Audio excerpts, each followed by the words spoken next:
नमस्कार दोस्तों आप सभी का स्वागत है हमारे कार्यक्रम गुफ्तगू में। दोस्तों इस वक्त हम मौजूद हैं पत्रकारिता एवं जनसंचार विभाग हिमगिरी जी विश्वविद्यालय के स्टूडियो में। दोस्तों हमारे समाज के जो हमारे ऐसे लोग जिनको हम अपना अग्रणी मानते हैं, जिनके पीछे हम लोग चलते हैं, जिनकी बातों को हम अपना आदर्श मानते हैं, ऐसे व्यक्तित्व हमारे देश के हमारे बहुत सारे राजनेता होते हैं। आज उन्हीं में से एक उत्तराखंड के राज्यसभा के सांसद नरेश बंसल जी हमारे साथ मौजूद हैं।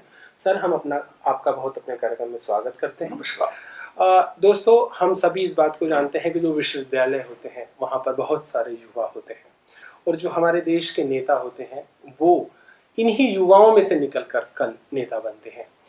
हम जो हमारी आने वाली पीढ़ी है, बंसल सर, हम आपसे उन ऐसे लोगों के लिए ये जानना चाहते हैं कि जो हमारे छात्र हैं आज वो बहुत सारे आयामों की तरफ देखते हैं।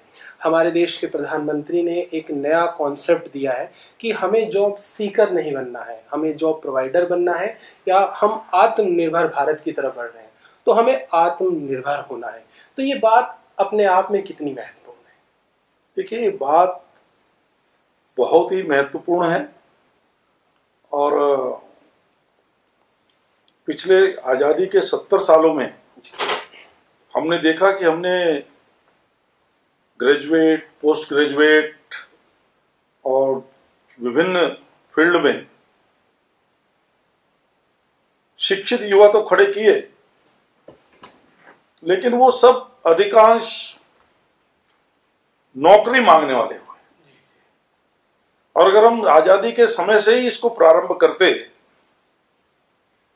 कि हम ऐसे लोग बनाते, ऐसी शिक्षा प्रणाली लागू करते जिसमें नौकरी मांगने वाले नहीं, नौकरी देने वाले बने, तो मैं समझता हूं बेरोजगारी की समस्या का भी हल होता, देश की उत्पादकता भी बढ़ती, देश आत्मनिर्भरता की ओर भी बढ़ता और देश का जीडीपी भी बढ़ता, हमारा एक्सपोर्ट भी बढ़ता।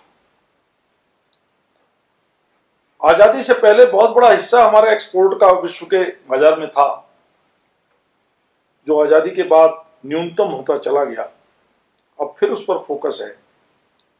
मैं समझता हूं कि जो आने वाली पीढ़ी है, देश आजादी का अमृत महोत्सव मना रहा है, वो इस संकल्प ले कि हम आत्मनिर्भर भारत की ओर बढ़ते हुए, क्योंकि आपने देखा प्रधानमंत्री मोदी जी ने 14 के बाद make in India, startup, stand up, इस सब नीति के अंतर्गत विदेशों पर आत्मनिर्भरता खत्म की है। पूरी तरह तो अभी नहीं हुई, समय लगेगा, लेकिन आज अभी मैं देख रहा था कि हमारी जो मेट्रो कोचेज है ऑस्ट्रेलिया ने आज खरीदी है। जी। हमारी ब्रह्मोस आज एक्सपोर्ट हो रही है। हमने लगभग 10,000 करोड़ से ज्यादा का डिफेंस में एक्सपोर्ट किया है। जब अभी तक हम आत्मनिर्भर नहीं थे, अभी तक तो हम गोली भी बाहर से मंगाते थे। तो इस तरह की जब चीजें होंगी तो निश्चित रूप से अवसर भी मिलेंगे और नौजवान आगे बढ़ेंगे, भारत आत्मनिर्भर होगा।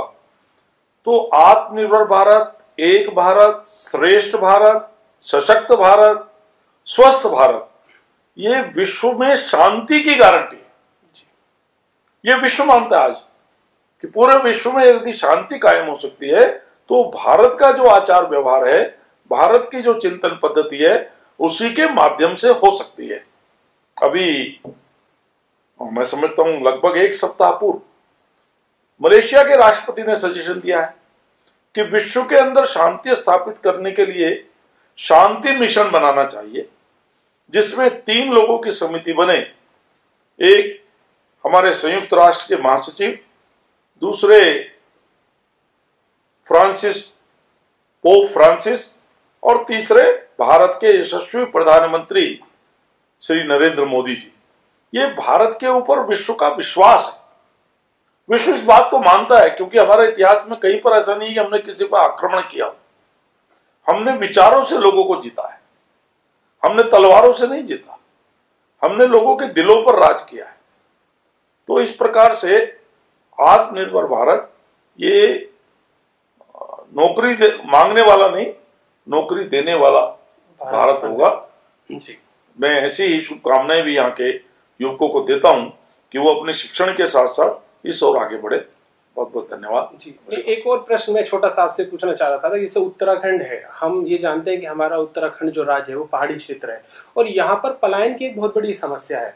जब हम आत्मनिर्भरता की बात करते हैं तो हम किस तरह से जो हमारे युवा हैं उन्हें क्या किस तरह की योजनाएं हैं जिनके साथ हम जोड़ के उनको इस पलायन वाली समस्या का समाधान? देखिए, पलायन के बारे में विचार करना पड़ेगा कि पलायन कैसा पलायन है।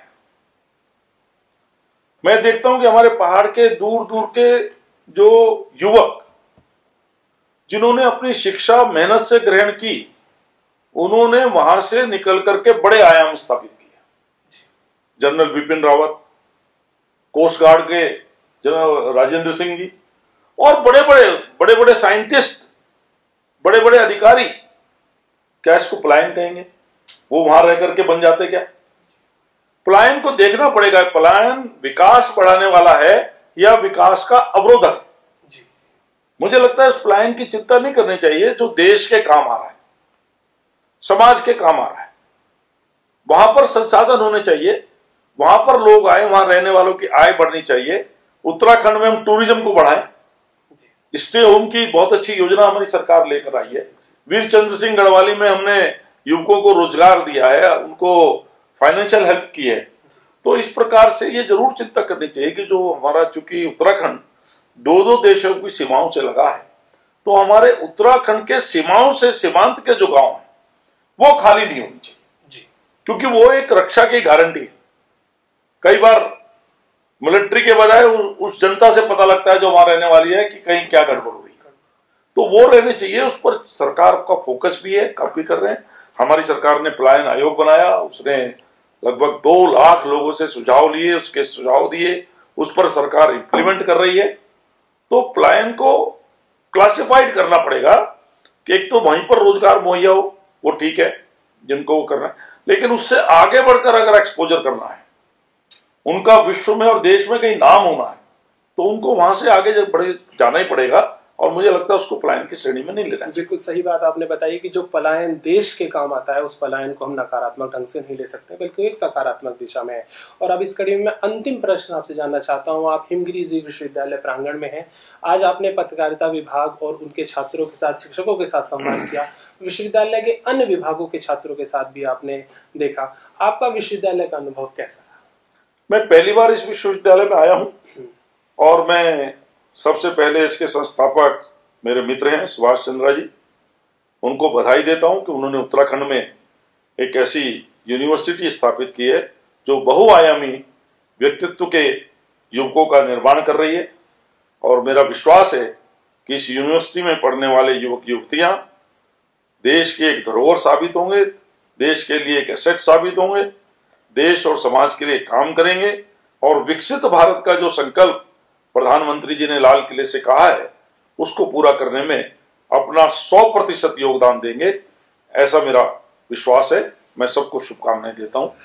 दोस्तों, हमें लगता है कि नरेश बंसल जी ने जिस तरह की विचार हमारे सामने रखे हैं, दोस्तों विचार सबसे महत्वपूर्ण बात होती है, और जो विचार हमारे सामने रखे हैं हम उन्हें अपने आप में आत्मसात करेंगे और निश्चित ही समाज और दुनिया के लिए कुछ बेहतर करेंगे। हम उम्मीद करते हैं नरेश बंसल जी, आप लगातार हमारे विश्वविद्यालय में हमारे कार्यक्रम में उपस्थित होते रहेंगे। हम आपका बहुत बहुत धन्यवाद देते हैं। नमस्कार।